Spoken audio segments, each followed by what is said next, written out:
अपने विंडोज़ 10 को या आप अपने विंडोज़ 11 को अपडेट करते हो और अपडेट करने के दौरान आपको किसी भी तरह का कोई भी प्रॉब्लम आता है या कोई भी एरर आता है और आपका जो विंडोज़ है वो अपडेट नहीं हो रहा है, या आपका विंडोज़ जो है वो अपडेट हो रहा है लेकिन एक पार्टिकुलरली एक ही परसेंटेज पे जाकर आपका स्टक कर गया है, मैंने रुक गया है और आपका जो विंडोज़ है वो अपडेट नहीं हो रहा है, तो इस तरह के प्रॉब्लम को आप परमानेंटली किस तरह से और कैसे सॉल्व कर सकते हैं मैं आपको इस वीडियो में स्टेप बाय स्टेप बताया हूँ। मैं आपको यहाँ पे सबसे पहला प्रोसेस बताता हूँ कि सबसे पहला प्रोसेस में आपको करना क्या है। आपको सबसे पहले अपने दिस पीसी को ओपन कर लेना है। जो आपका दिस पीसी है, आपका कोई भी विंडोज आप यूज कर रहे हो, विंडोज 11 या विंडोज 10, आपको दिस पीसी को ओपन करना है और अपने सी ड्राइव में आपको यहाँ पे चले जाना है। सी ड्राइव में आने के बाद अब आपको यहाँ पे विंडोज वाले फोल्डर में आपको चले जाना है और इस फोल्डर में आने के बाद फिर आपको यहाँ पे एक फोल्डर को फाइंड आउट करना है। सॉफ्टवेयर डिस्ट्रीब्यूशन के नेम से आपको यहाँ पे एक फोल्डर को फाइंड आउट करना है। जैसे मैं यहाँ पे फाइंड आउट करता हूँ, जैसे आप यहाँ पे देखोगे यहाँ पे आपको सॉफ्टवेयर डिस्ट्रीब्यूशन का आपको यहाँ पे ये फोल्डर शो हो रहा होगा, तो आपको इस फोल्डर में चले जाना है। और इस फोल्डर में जाने के बाद फिर आपको यहाँ पे बहुत सारे फोल्डर और बहुत सारे कंटेंट्स आपको यहाँ पे शो हो रहे होंगे, तो आपको यहाँ पे इन सभी को ऑल सेलेक्ट करना है और ऑल सेलेक्ट करने के बाद फिर आपको इन सभी को परमानेंटली डिलीट कर देना है। मैंने शिफ्ट प्लस डिलीट बटन को प्रेस करके आपको इन सभी को परमानेंटली डिलीट कर देना है। और ये जो फाइल्स है वो आपके प्रीवियस अपडेट के फाइल्स होते हैं, जो अनवांटेड अनयूज्ड फाइल है, जो आपके किसी काम के नहीं आने वाला है। क्योंकि कभी कभार क्या होता है कि अपडेट से रिलेटेड जो प्रॉब्लम होता है वो इन फाइल्स के कारण भी ये प्रॉब्लम आता है, तो आपको इन सभी को परमानेंटली डिलीट कर देना है। जैसे मैं यहाँ पे इन सभी को परमानेंटली डिलीट कर देता हूं।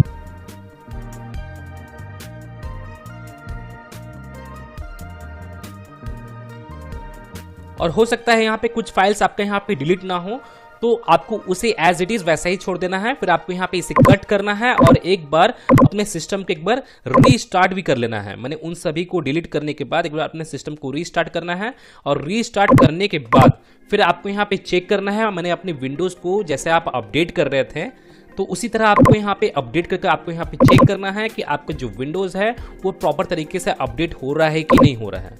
मैंने आपको यहाँ पे विंडोज अपडेट वाले सेक्शन में जाकर मैंने आपको यहाँ पे रिट्राई वाले ऑप्शन पे या अपडेट वाले ऑप्शन भी यहाँ पे शो होता है, तो आपको उस पे यहाँ पे क्लिक करके आपको यहाँ पे चेक करना है कि आपका जो प्रॉब्लम है वो सॉल्व हुआ है कि नहीं, मैंने आपका ये प्रॉपर तरीके से अपडेट हो रहा है कि नहीं।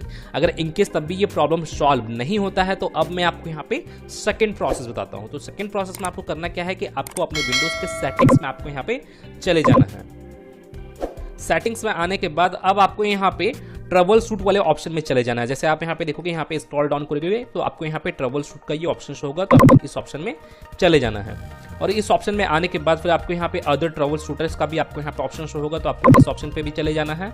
और यहाँ पे आपको विंडोज अपडेट से रिलेटेड आपको यहाँ पे ऑप्शन शो हो जाएगा। मैंने ट्रबल शूट करने के लिए आपको यहाँ पे ये ऑप्शन शो हो जाएगा विंडोज अपडेट का। तो जैसे आप यहाँ पे इसके राइट साइड में जाओगे तो आपको यहाँ पे रन का ऑप्शन आपको यहाँ पे देखने को मिलेगा। तो आप जैसे ही आप यहाँ पे रन बटन पे आप यहाँ पे क्लिक करोगे तो आपका जो ट्रबल शूट से रिलेटेड जो आपका प्रोसेस है वो आपका स्टार्ट हो जाएगा। मैंने आपके विंडोज में विंडोज अपडेट करने के दौरान अगर आपका किसी भी तरह का कोई भी प्रॉब्लम आता है तो यहाँ पे आपको वो प्रॉब्लम ट्रबल शूट करने के बाद आपको वो प्रॉब्लम सॉल्व हो जाएगा। और ट्रबल शूट करने के बाद और एक बार अगेन आपको यहाँ पे अपने सिस्टम को रीस्टार्ट कर लेना है। अगेन आपको यहाँ पे सिस्टम को रीस्टार्ट करना है, फिर उसके बाद ही आपको यहाँ पे अपने विंडोज को अगेन आपको यहाँ पे अपडेट करने की कोशिश करना है। मैंने अपडेट करके देखना है कि आपका जो अपडेट है विंडोज अपडेट वो प्रॉपर तरीके से हो रहा है कि नहीं हो रहा है। आपका जो प्रॉब्लम आ रहा था पहले वो प्रॉब्लम आपका सॉल्व हुआ है कि नहीं सॉल्व हुआ है, मैंने आपको यहाँ पे चेक करना है। अगर by the way second process से भी अगर आपका ये प्रॉब्लम सॉल्व नहीं होता है तो अब मैं आपको यहाँ पे थर्ड प्रोसेस बता रहा हूँ कि थर्ड प्रोसेस में आपको करना क्या है। थर्ड प्रोसेस में आपको करना ये है कि आपको अपने विंडोज़ के स्टार्ट मेनू में जाना है और आपको यहाँ पे टाइप करना है CMD मैंने कमांड प्रॉम्प्ट, और आपको यहाँ पे अपने कमांड प्रॉम्प्ट को रन एज एडमिनिस्ट्रेटर की हेल्प से आपको यहाँ पे इसे ओपन कर लेना है। ओपन हो जाने के बाद अब मैं आपको यहाँ पे एक कमांड बताऊंगा, तो आपको उस कमांड को यहाँ पे टाइप करना है SFC मैंने system file checker scan now. आपको ये कमांड को आपको यहाँ पे टाइप करना है। जैसे आप यहाँ पे देख सकते हो SFC स्कैन नाउ।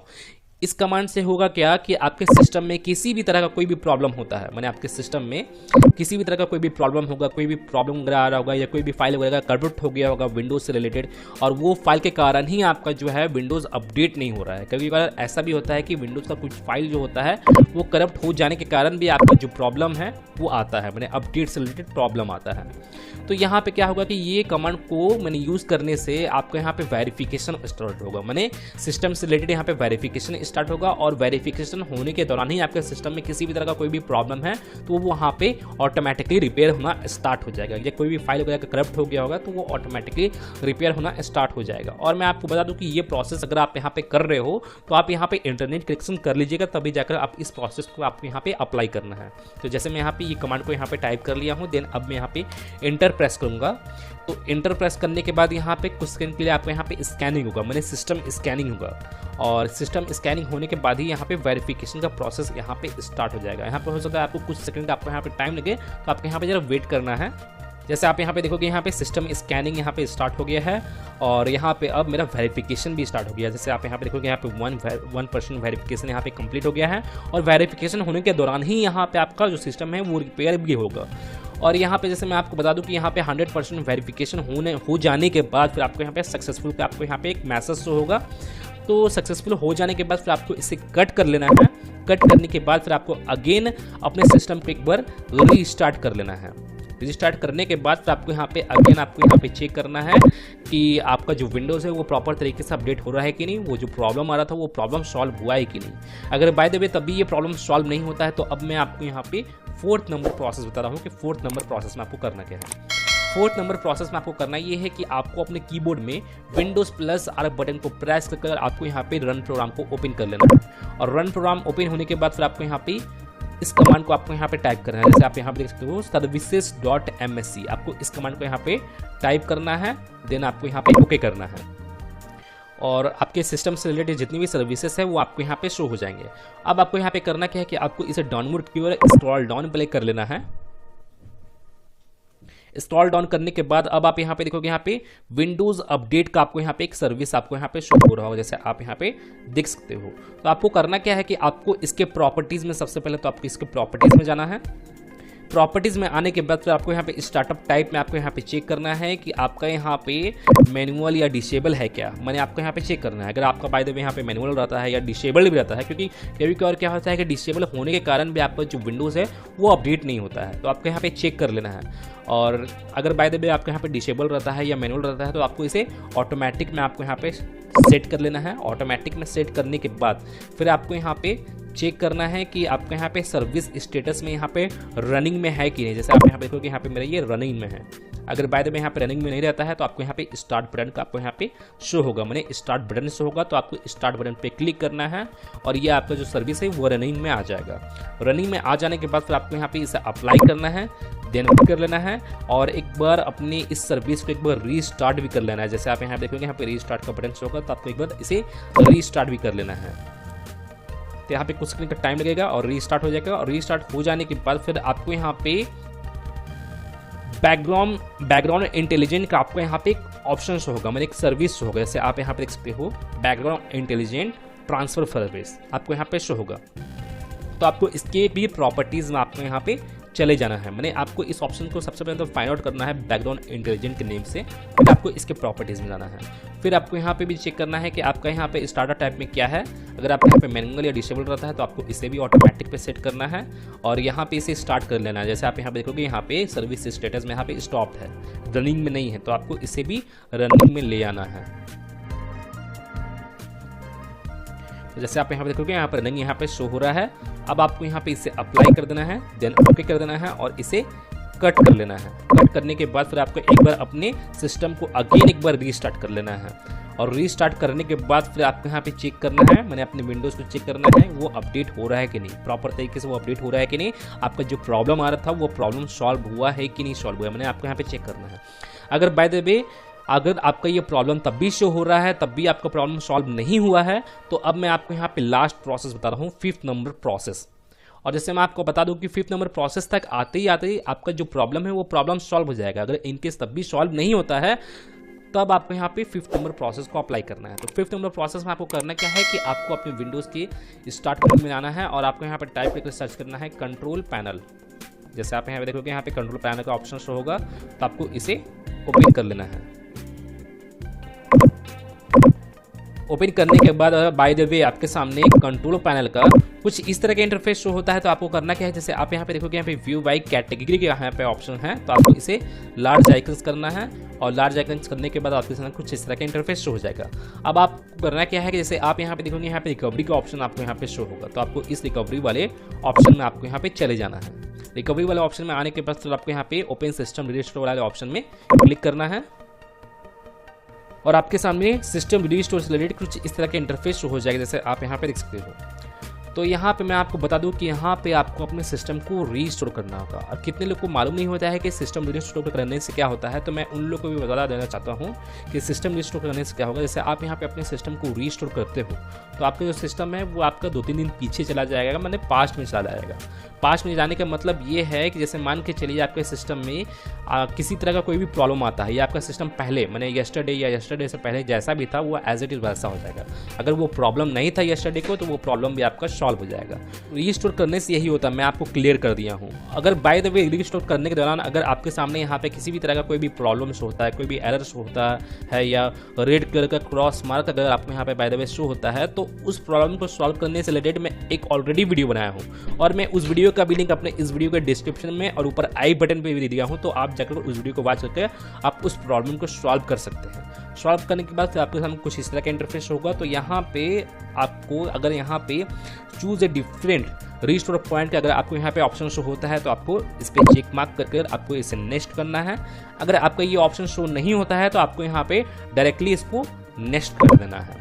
नेक्स्ट करने के बाद जैसे अब आप यहाँ पे देखोगे यहाँ पे मेरा ये एक सिंगल डेट यहाँ पे शो हो रहा है। तो जैसे मैं आपको बता दूं कि आप यहाँ पे जो भी डेट आप यहाँ पे सिलेक्ट करोगे उस डेट के अकॉर्डिंग आपका जो सिस्टम है वो उतने ही दिन पीछे जाता है। आप यहाँ पे जो भी डेट आप यहाँ पे सिलेक्ट करते हो, जैसे यहाँ पे मेरा ये सिंगल डेट ही यहाँ पे शो हो रहा है, हो सकता है आपको यहाँ पे 3, 4, 5, 6, 7, 8 और भी आपको यहाँ पे डेट शो हो। तो आपको करना क्या है कि आज के डेट के नियरली आपको वहाँ पे डेट को सिलेक्ट करना है। तो जैसे यहाँ पे मेरा ये सिंगल डेट शो हो रहा है तो मैं इसी डेट को सिलेक्ट कर लिया हूँ। सिलेक्ट करने के बाद फिर आपको यहाँ पे इसे नेक्स्ट करना है। नेक्स्ट करने के बाद फिर आपको यहाँ पे सी ड्राइव का ऑप्शन आपको यहाँ पे शो होगा। और जैसे मैं आपको बता दूं कि अगर आप अपने सिस्टम को रीस्टोर कर रहे हो तो रीस्टोर करने से पहले अगर आपके सी ड्राइव में कोई भी इंपॉर्टेंट डेटा है या कोई भी इंपॉर्टेंट फाइल वगैरह सेव है या आपके डेस्कटॉप में या आपके डॉक्यूमेंट वाले फाइल्स में या आपके डाउनलोड वाले फाइल्स में कोई भी इंपॉर्टेंट डेटा या कोई भी इंपॉर्टेंट फाइल्स है, तो मैं आपको बोलूँगा कि आप उस फाइल को या उस डेटा को कोई अनदर ड्राइव में आप शिफ्ट कर लीजिए, मतलब मूव कर लीजिए थे डी ड्राइव, ई ड्राइव या एफ ड्राइव में मूव कर लीजिए। क्योंकि होगा क्या कि यहाँ पे आपका जो सी ड्राइव है वही आपका रीस्टोर होगा और रीस्टोर होने के दौरान आपका जो सी ड्राइव का हो सकता है आपका जो डेटा है, आपका जो इंपॉर्टेंट फाइल वगैरह सेव है तो वो हो सकता है आपका रिमूव हो जाए। इसलिए मैं आपको बोल रहा हूँ कि आप वहाँ से उस डेटा को कोई अनदर ड्राइव में आप शिफ्ट कर लीजिएगा, तभी जाकर आप इस प्रोसेस को आप यहाँ पे अप्लाई कीजिएगा। तो आपको यहाँ पे करना क्या है कि आपको यहाँ पे सी ड्राइव का ऑप्शन होगा, तो आपको यहाँ पे इस सी ड्राइव को सिलेक्ट करना है। सिलेक्ट करने के बाद फिर आपको यहाँ पे इसे फिनिश कर देना है और फिनिश करने के बाद जो आपका सिस्टम है वो आपका रीस्टोर होना स्टार्ट हो जाएगा। और जैसे मैं आपको बता दूं कि रीस्टोर होने में कितने लोगों का क्या होता है कि 10 मिनट का भी टाइम लगता है, कितने लोगों को 30 मिनट का भी टाइम लगता है, कितने लोगों को 1 आवर 2 आवर का भी टाइम लग जाता है। वो आपके सिस्टम के डेटा पर डिपेंड करता है कि आपका सिस्टम में कितना डेटा है, उसके अकॉर्डिंग ही आपको यहाँ पे टाइम ड्यूरेशन देखने को मिलेगा। तो यहाँ पे आपको यहाँ पे पेशेंस रखना है और यहाँ पे कम्प्लीटली अपने सिस्टम को रीस्टोर कर लेना है। और रीस्टोर करने के बाद एक बार अपने सिस्टम को एक बार अगेन आपको यहाँ पे अपने सिस्टम को रीस्टार्ट करना है और रीस्टार्ट करने के बाद फिर आपको यहाँ पे अपने विंडोज़ को अपडेट करना है। आपको जो विंडोज़ अपडेट से रिलेटेड जो आपका प्रॉब्लम होगा वो आपका प्रॉब्लम आपका सॉल्व हो जाएगा। अगर इनकेस अगर ऐसे मान के चलिए कि अगर इनकेस तब भी आपका ये प्रॉब्लम सॉल्व नहीं होता है तो जैसे मैं आपको बता दूं यहाँ पे फाइनली आपको यहाँ पे अपने सिस्टम को अपने विंडोज़ को रीसेट करना होगा। और मैं रीसेट करने से भी ऑलरेडी एक वीडियो बनाया हूँ और मैं उस वीडियो का भी लिंक अपने इस वीडियो के डिस्क्रिप्शन में और ऊपर आई बटन पे दे दिया हूँ, तो आप जाकर उस वीडियो को वॉच कर सकते हैं। तो गाइज मैं फिर मिलता हूँ नेक्स्ट वीडियो में। Till then and bye bye. और एक बात और, सब्सक्राइब बटन पे 2-3 फैट लगा दीजिएगा जिससे सब्सक्राइब हो जाए और घंटी वंटी गिर जाए।